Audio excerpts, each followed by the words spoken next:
이번 여름 우리나라뿐이 아니고 전 세계적으로 아주 기록적인 폭염 때문에 다들 힘들었죠. 이게 바로 온실가스 배출량이 늘었기 때문이다. 이런 얘기들을 합니다. 네, 그렇습니다. 환경 전문가들은 각 나라의 환경 위기를 시계에 비유해서 12시에 가까워질수록 최악의 상황에 가까워진다라는 이야기를 했는데요. 우리나라의 경우 현재 환경 위기 시계가 9시 56분 정도라고 합니다.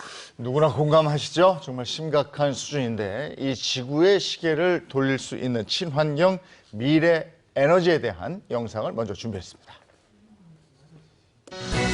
가만히 서 있기도 힘든 찜통 더위가 식을 줄 모르는 요즘. 에어컨과 선풍기가 없으면 우리는 숨막히는 더위를 피할 수 없죠. 결국 냉방기 사용량이 급증하면서 정전사고도 이어지고 있습니다. 기온이 올라갈수록 소비 전력량도 계속 늘어나고 있는데요. 문제는 전기를 만드는 데 필요한 에너지 자원이 고갈되고 있다는 거죠. 이 문제를 해결할 대안으로 떠오른 게 화석연료를 대체할 신재생 에너지입니다. 가장 많이 알려진 건 물과 태양, 바람을 이용하는 건데요. 요즘 새롭게 주목받는 자원이 있다고요? 그게 뭘까요? CO2가 배출되지 않는 매우 깨끗한 전기와 열을 우리가 얻을 수가 있습니다. 신에너지의 가장 대표적인 수소와 연료전지입니다. 인류의 생존을 위한 새로운 대안, 수소의 정체부터 에너지를 만드는 방법까지 그 모든 것을 낱낱이 파헤쳐보겠습니다. 수소를 에너지로 이용하는 건 이미 우리 일상에서도 접할 수 있다는 사실 알고 계셨나요? 수많은 택시 가운데 서울 시내에서 20대 정도만 운행되는 특별한 차가 있습니다. 겉보기엔 모양부터 내부까지 일반 택시와 큰 차이가 없네요. 그럼 택시에 탄 손님은 어떤 차이를 느낄 수 있을까요? 그냥 이거 일반 택시 네, 맞습니다. 요금도 일반 택시와 똑같고 모양도 달리는 모습도 똑같은데 뭐가 다른 걸까요? 손님은 뭔가 눈치를 챈 것 같죠? 소리가 안 나네요. 예, 기존 차는 엔진으로 가는 거라 기아 변속 할 때 탁탁거리는 맛이 있는데 이거는 모다에서 모다로만 가는 거니까 전혀 그런 걸 느낄 수가 없어요. 아, 이거 뭐 전기차예요? 수소 전기차입니다. 이 택시의 정체는 수소연료 전지 자동차, 일명 수소택시라고도 불립니다. 차가 달릴 때도 조용한 건 엔진이 없기 때문이죠. 대신 연료 전지와 수소 탱크가 달려있는데요. 필터로 공기를 빨아들인 뒤 산소만 연료 전지로 보냅니다. 수소와 산소의 화학 반응이 전기를 만들고 그 전기로 모터를 작동시키는 거죠. 연료가 되는 수소는 충전소에서 채울 수 있는데요. 아직 충전소가 많지는 않지만 계속해서 늘어나고 있습니다.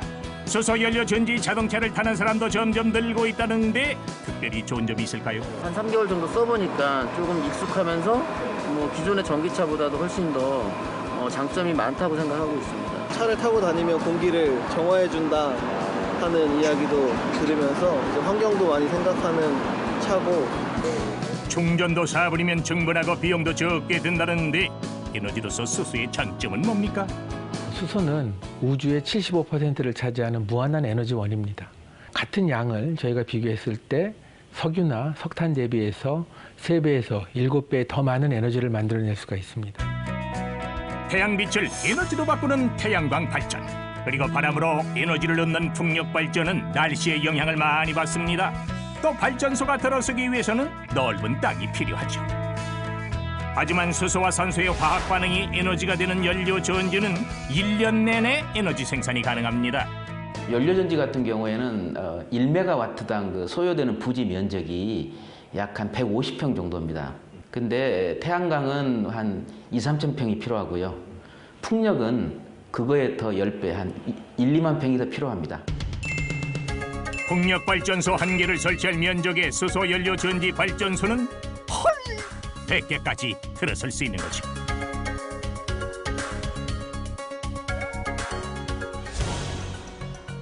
필요한 면적이 작아서 좋은 점은 전국 어디에나 설치할 수 있다는 겁니다. 도심과 가까운 경기도 화성에서도 발전소가 가동되고 있죠. 겉으로 보기엔 컨테이너가 늘어선 것처럼 보이는데요. 컨테이너처럼 생긴 이게 바로 수소연료 전지랍니다. 이 발전소는 2011년부터 화성시 주민들에게 전기와 열 에너지를 공급하고 있습니다. 이곳에 설치된 21개의 연료 전지를 365일 내내 쉬지 않고 가동해 에너지를 만들어내는 거죠. 연료전지는 전기와 열을 발생시키기 위해서 도시가스와 공기를 공급하여 주면은 연료전지 내부에서 화학 반응이 일어나는데 에너지를 만드는 원료는 어떻게 얻을까요? 지하에 설치된 배관을 통해 천연가스를 공급받습니다. 이 천연가스에 고온고압을 가해서 수소만 추출한 뒤 그 수소를 연료전지로 보냅니다. 수소는 산소와 만나 에너지를 발생시키는데요. 그 에너지는 연료전지를 통해 전기 에너지로 변환됩니다. 화석연료와 달리 유해물질을 만들지 않고 에너지를 생산하는 겁니다. 이산화탄소가 배출되지 않고 연기나 냄새가 나지 않기 때문에 미세먼지 발생 위험도 감소하죠. 그런데 환경오염 위험이 적은 만큼 에너지 생산량도 이게 뭐 적은 건 아닐까요? 1년 동안 얻는 에너지는 얼마나 됩니까?